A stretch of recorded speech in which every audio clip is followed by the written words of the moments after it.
based off your book. What was it called again? I'm asking you labeled one of your following passages as immigrations only come here because they want to enjoy our higher standards of living. Mm-hmm. You labeled it as a myth in a sense. So I was wondering if you could elaborate how this could be labeled as a myth. I personally think it'd be very true in instances like they come to our country and to escape their conflicts or maybe their uh, money troubles. So I was wondering if you could elaborate on that. Like, Definitely. Um, so, I think one of the key terms in the myth is only, right? Isn't that how I phrased it? Immigrants only come here because they want to enjoy our higher standard of living.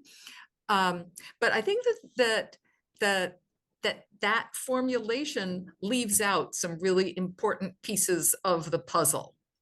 And one of them is, why is there a higher standard of living in the United States than there is in the places that immigrants come from?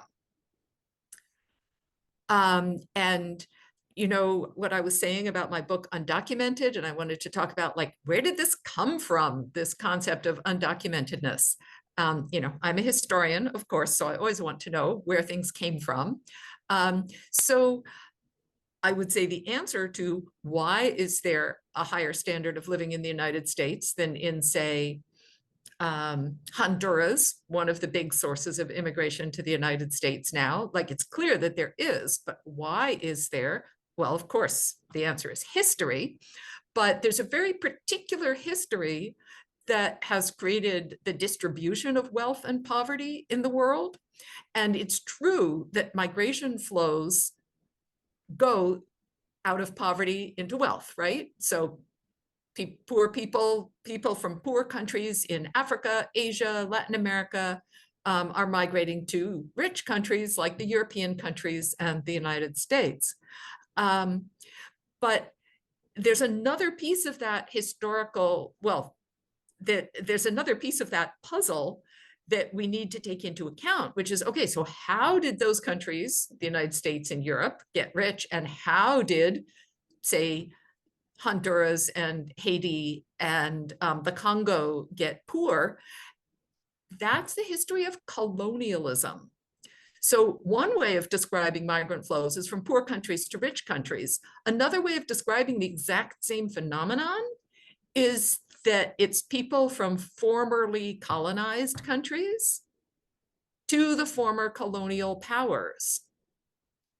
And the fact that the colonized countries ended up poor and the colonial powers ended up rich isn't just coincidence, it's actually a result of colonialism and the long extractive relationship that the colonial powers had with their colonies that impoverished the colonies and enriched the colonial powers.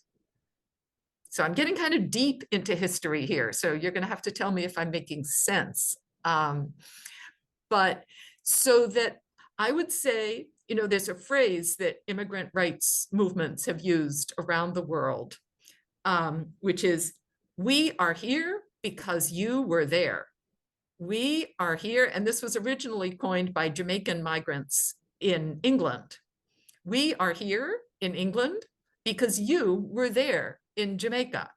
Like, you are the ones that created this situation. You are the ones who enslaved Africans, brought them to Jamaica, forced them to work to enrich England.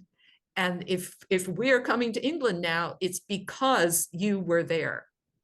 So, and I would say that the relationship of the United States with places like Haiti and Honduras is a very similar colonial extractive relationship that has taken wealth out of those countries to bring wealth to the United States. So, as one of my students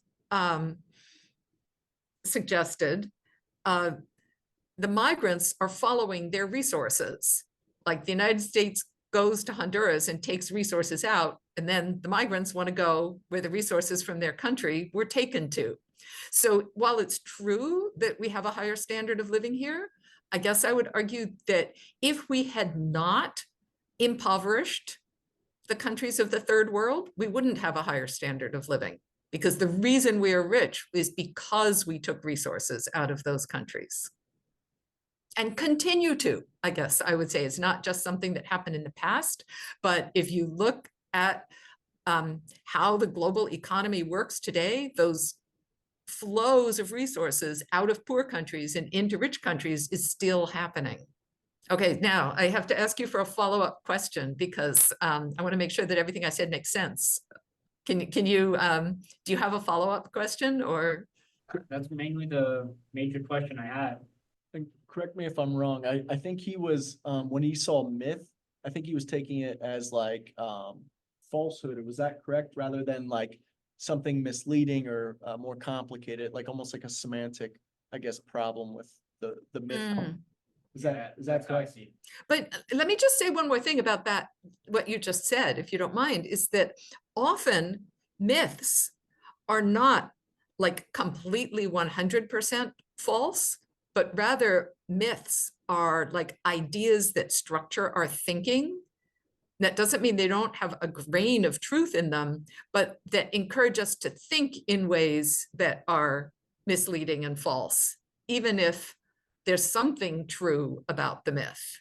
And that's why myths work. Like if it was just something blatantly false, it wouldn't even work as a myth. It would just be a falsehood.